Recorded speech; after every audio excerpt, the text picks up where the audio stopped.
orang yang punya 2 anak perempuan, kemudian dia jaga dengan baik, dia berikan pendidikan agama yang bagus, maka nanti di hari kiamat dia akan datang bersama Nabi seperti ini. Tidak ada jaraknya antara Nabi dengan dia.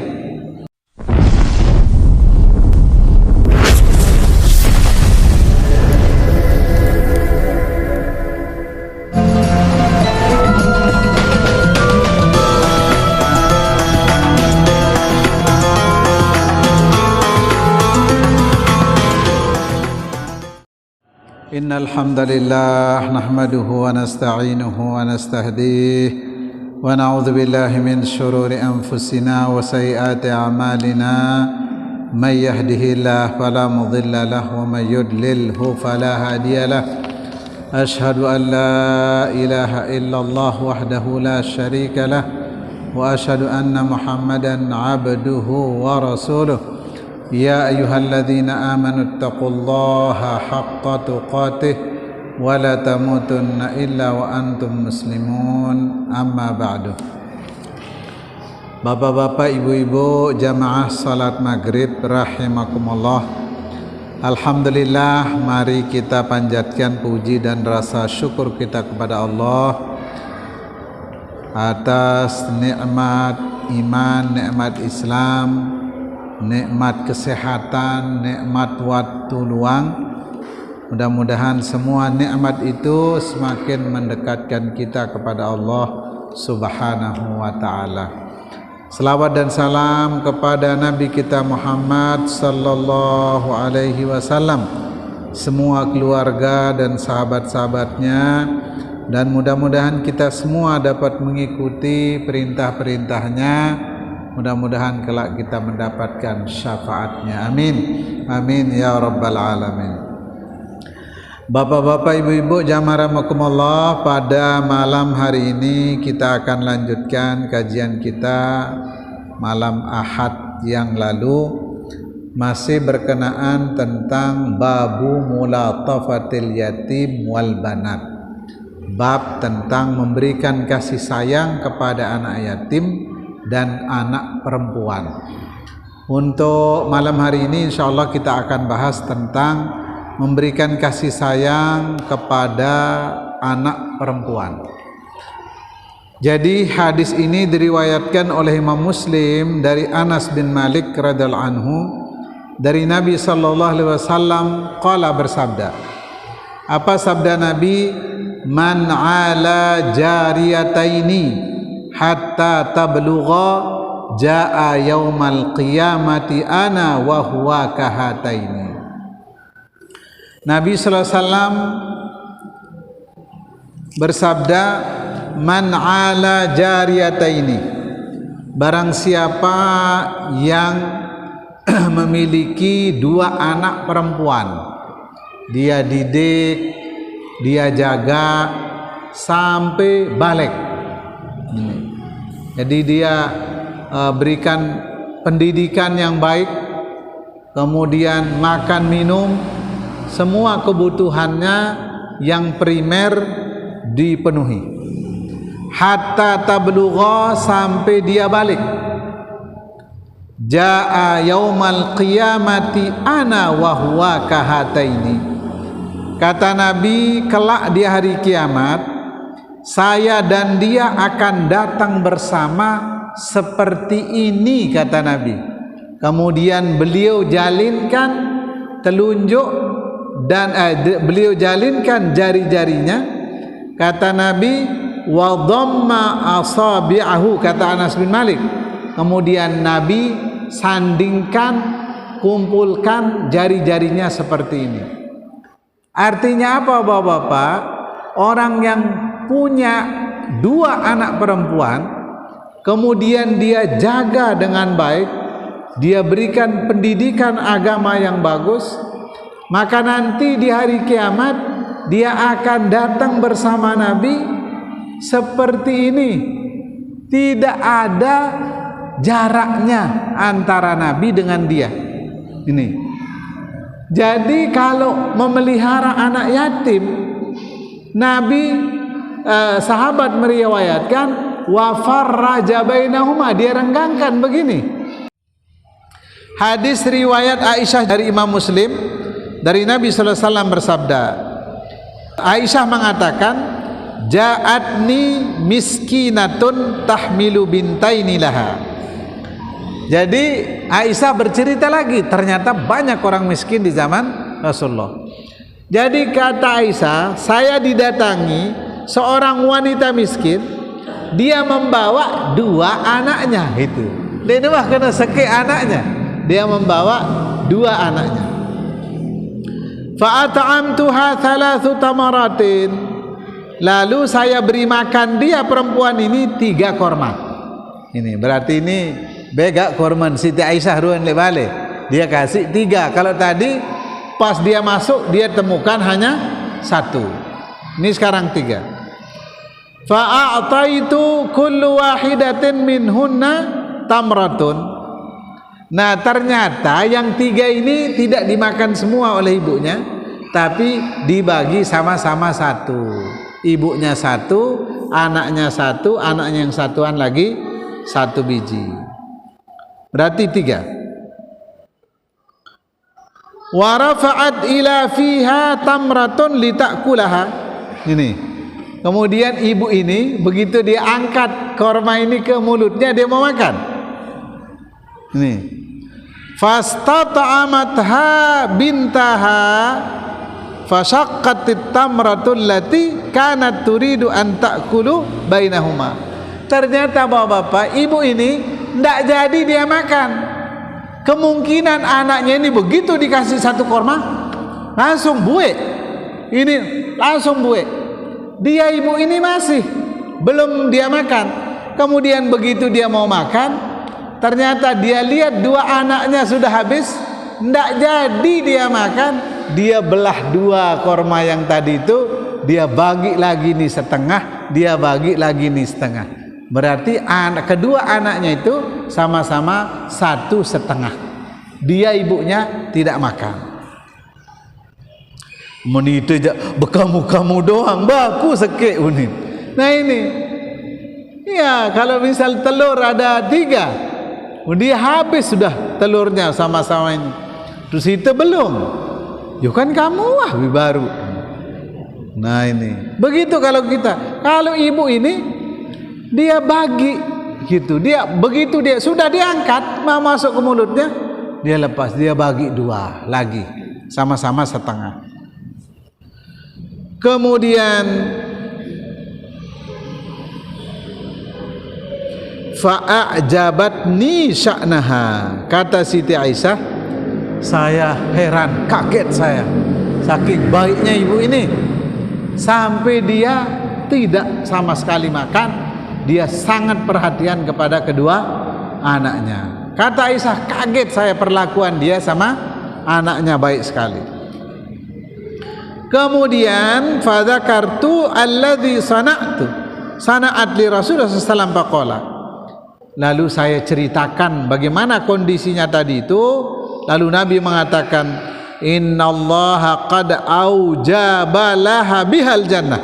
Ini kata Nabi, demi Allah, orang ini wajib masuk surga karena perbuatannya itu sama anaknya itu. Diwajibkan dia masuk surga oleh Nabi. Aujaba lahal jannah. Jadi perlakuannya itu mewajibkan dia masuk surga.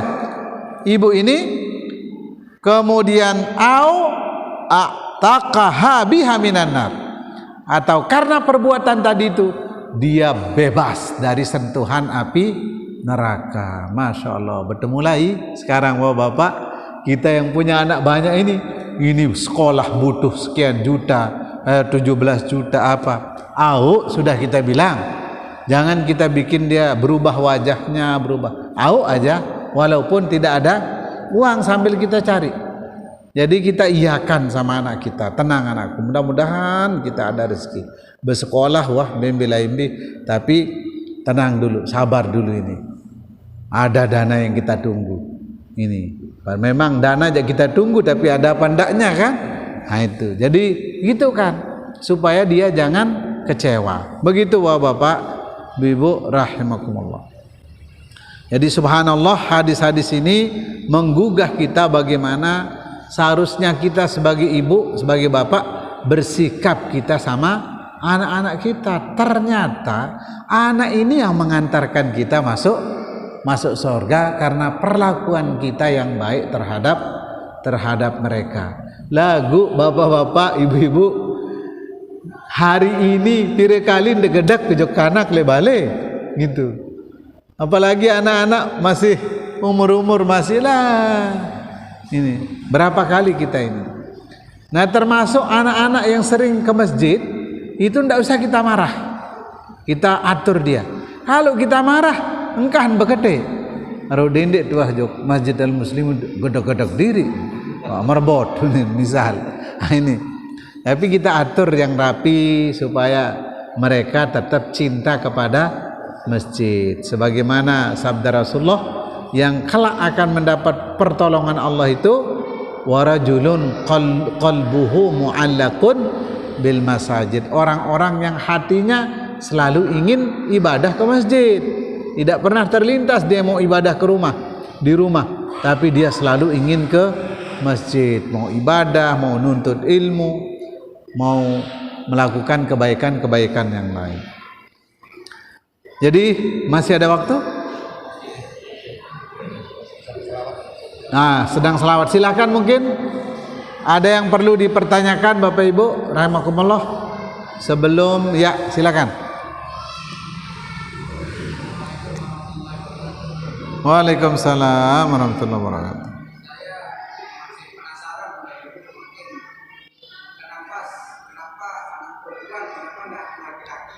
Oh, iya. Iya. Iya, terima kasih. Ini pertanyaan yang sangat bagus ya. Kenapa harus anak perempuan? Kenapa tidak anak laki? Ya, ini. Jadi pertama, anak perempuan atau wanita di zaman itu tidak pernah diperhatikan orang. Ini. Jadi perempuan di zamannya itu, di zaman Rasulullah sebelum itu hanya menjadi pemuas hawa nafsu. Bahkan ada orang yang punya anak sampai 10 bahkan lebih, itu sama sekali tidak pernah menciumnya. Itu dia tidak pernah menyentuhnya. Nih, maka Nabi ketika mencium anaknya, mencium cucunya, heran mereka. Atuqabbilun, ya Rasulullah, engkau mencium anak perempuan? Oh iya, katanya, kata Nabi. Itu yang pertama yang menjadi titik beratnya, sehingga perlakuan Rasulullah itu tahbib untuk memberikan kesenangan kepada orang-orang yang punya anak perempuan gitu. Bahwa anak perempuan itu harus dijaga, harus dipelihara. Kemudian yang kedua, anak perempuan ini kenapa harus dijaga? Karena bisa jadi kalau tidak baik anak perempuan ini, bisa jadi rusak sekampung. Nah, jadi apa katanya di dalam ini? Jadi perempuan itu adalah imadul bilad. Dia menjadi tiangnya negara. Dia menjadi tiang. Jadi kalau rusak perempuan, maka rusaklah desa, rusaklah gubuk ini. Tapi kalau perempuan baik, maka baiklah gubuk kita itu. Nah, ini Bapak-bapak, Ibu rahimakumullah, sehingga perempuan itu sangat diperhatikan oleh Nabi kita Muhammad sallallahu alaihi wasallam. Dan perempuan dalam pembagian waris dia dapat hanya 1. Kalau kita laki dapat 2. Nah, kenapa kita dilebihkan di sini? Karena perempuan itu dia tidak bekerja, dia dinafkahi, maka dikasih dia bagian yang lebih kecil. Kita bapak-bapak yang bekerja dikasih bagian lebih besar.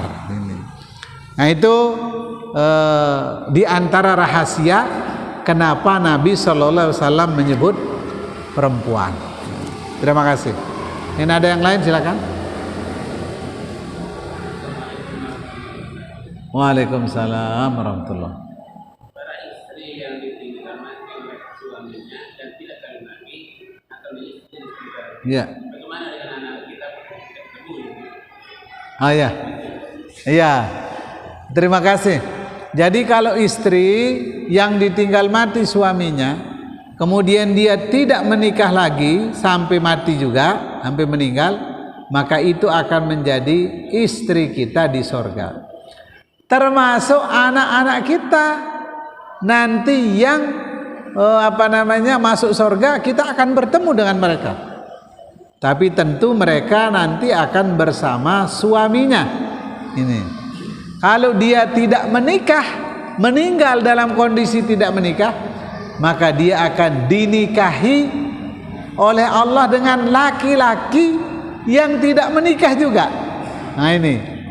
Jadi nanti dia akan dinikah sama laki-laki yang masuk surga, itu yang tidak menikah. Yang tidak menikah, atau laki-laki yang tidak menikah sampai dia meninggal, atau dia duda tidak menikah sampai meninggal, sementara istrinya kawin sama orang lain. Nah itu nanti teman akan dinikahi orang-orang yang tidak sempat menikah di dunia. Makanya ada kitab bapak-bapak ditulis al-ulama al-uzzab, ulama-ulama bujangan. Jadi ternyata ulama juga banyak yang tidak menikah. Nah ada kitab namanya al-ulama al-uzzab, ulama-ulama bujangan. Jadi diantaranya Imam Nawawi tidak sempat menikah, walaupun nama panggilannya Abu Zakaria, Bapak Zakaria. Padahal dia tidak punya anak karena tidak sempat menikah. Bukan tidak mau menikah, tidak sempat karena menulis dan mengarang lupa. Kalau kita aja bendit tahu. Nah kemudian yang kedua, Imam Ibnu Taimiyah itu juga tidak menikah karena tidak sempat. Nah kenapa bapak-bapak? Karena mereka nulis baca. Pernah satu hari Ibnu Taimiyah ini, beliau sakit keras sampai oleh dokternya dilarang, oleh tabibnya pada waktu itu dilarang pegang buku, tidak boleh menulis, tidak boleh membaca. Ternyata bapak-bapak ketika melaksanakan perintah tabib, perintah dokternya, sakitnya semakin keras dirasakan kalau lepas buku. Tapi kalau baca buku dia dan menulis, semakin ringan dirasakan penyakitnya. Ini berarti yang begini ini yang susah kita. Kalau kita baca Quran bertelang penyakit, tidak bisa. Kalau kita baca buku hilang penyakit kita. Berarti artinya Bapak Ibu, kita belum menikmati ini, masih menjadi beban kewajiban ini, belum menjadi kebutuhan. Jadi kalau sudah menjadi kebutuhan, kalau kita beribadah semakin rileks, semakin baik kita, semakin merasakan kenyamanan dan kesehatan. Itu kalau sudah menjadi kebutuhan. Lalu kadang kita bilang, lah baru jamaah azan, wah azan malik ini. Nah ini berarti ini seakan-akan kita tidak ridho dengan datangnya azan berikutnya. Kita tidak mengatakan alhamdulillah kita ibadah terus ya, baru saja kita selesai ibadah yang satu, sekarang kita ibadah lagi, alhamdulillah. Nah ini namanya berbahagia dengan datangnya banyak kewajiban-kewajiban. Begitu. Terima kasih. Dazannya itu silakan.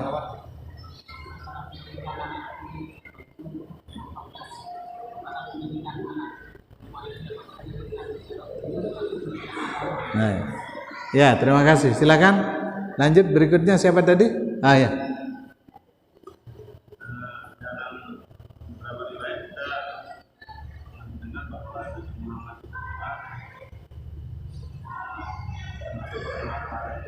Iya.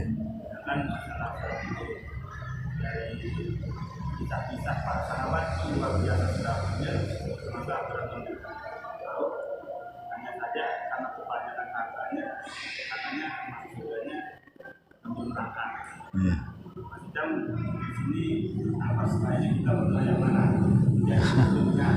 Iya. Iya. Iya, terima kasih. Ini pertanyaan yang berat-berat ya. Jadi yang pertama terkait dengan pendidikan anak. Apakah pendidikan agama atau pendidikan umum? Jadi tentu yang dimaksud pendidikan di sini pendidikan agama. Ya tidak masalah anak kita di sekolah umum, tapi agamanya bagus. Ini, tidak apa-apa dia di sekolah umum, tapi kita harus bisa memberikan agama yang kuat. Ini, jadi di luar itu dia harus ikut kajian, dia harus ini. Selain dia belajar fisika, matematika, dia juga harus belajar agama di luar. Ini kadang ada anak kita yang tidak mau sekolah di agama, maunya di umum. Nah, tetap kita arahkan agamanya itu nanti itu ke masjid-masjid, cari baca buku dan lain sebagainya untuk kepentingan agamanya. Karena yang dimaksud di sini tentu pendidikan agamanya. Nah, kemudian yang kedua terkait dengan bahwa Nabi SAW itu berdoa supaya dikelompokkan bersama orang-orang miskin. Nah itu. Nah, kita seharusnya memakai doa yang mana? Gitu. Jadi ternyata Bapak Ibu, kita tidak pernah dilarang kaya oleh Allah, oleh Rasulullah. Bahkan dakwah Rasulullah SAW itu ditopang oleh Siti Khadijah, istri beliau yang sangat kaya. Dan Rasulullah SAW di saat mudanya sebelum diutus menjadi nabi, beliau juga seorang pedagang keliling kemana-mana. Sehingga Khadijah tertarik kepada nabi itu karena amanahnya. Jadi ketika menikah dengan Siti Khadijah, Nabi memberikan mahar 100 ekor onta. Itu maharnya 100 ekor onta. Coba 1 ekor onta yang besar sekarang itu seket sampai lebih ratusan juta. Berarti Nabi sudah bisa memberikan mas kawin 1 miliaran gitu, kepada Siti Khadijah. Kemudian Abu Bakar saudagar kaya, Umar, Utsman juga orang-orang. Bahkan Utsman bin Affan, Bapak Ibu, masih ada namanya di Bank Saudi. Itu padahal beliau coba di zaman sahabat, ternyata sampai sekarang itu masih ada rekeningnya di Bank Ar-Rajhi namanya di Saudi Arabia, karena hasil hasil tanahnya itu masih. Nah, termasuk Sulaiman Ar-Rajhi yang punya bank ini orang terkaya. Nah, dia memilih hidup biasa-biasa itu. Dia tidak setelah lelah kaya, menitu aja lelah miskin. Nah, setelah dia lelah kaya, ternyata dia pilih hidup biasa-biasa. Diserahkan semua asetnya kepada anaknya, disedekahkan sebagiannya. Kemudian ada kurmanya yang menghasilkan 620 ton setiap kali panen, 620.000 ton kalau tidak salah. Itu tidak ada yang dimakan, tidak ada yang dijual begitu, tapi disedekahkan untuk buka puasa bersama di Masjidil Haram dan Masjid Nabawi itu. Makanya bagus-bagus korma itu karena memang dari itu 620 hektar atau berapa itu, semua hasilnya itu diserahkan dia kepada kepentingan kaum muslimin. Nah, ini jadi kalau kita berniat kaya Bapak-bapak, kaya yang bermanfaat gitu. Tapi kalau kekayaan kita akan membuat kita malah terjerumus, ya sebaiknya kita tidak usah kaya. Ya, kita hidup biasa-biasa ya. Hidup biasa-biasa artinya maksud saya hidup pas-pasan. Ini pas-pasan. Pas temeli umroh arak kepeng, pas mele beli motor arak kepeng. Nah ini. Jadi jangan terlalu sugih tapi kita hidup pas-pasan. Nah ini bapak-bapak, ibu-ibu rahimakumullah yang bisa kita sampaikan pada kesempatan malam ini. Insya Allah masih ada lanjutan 1-2 hadis terkait dengan bab ini, dan selanjutnya kita akan bahas nanti tentang al-wasiyatu bin nisa, khusus wasiat kepada perempuan. Nah ini nasihat kepada perempuan ini pada bab berikutnya insyaallah. Demikian, subhanakallahumma wa bihamdika asyhadu an la ilaha illa anta astaghfiruka wa atubu ilaik. Assalamualaikum warahmatullahi wabarakatuh. Begitu kita mau salam ke kiri, keluar angin, maka tidak perlu diulang sholatnya.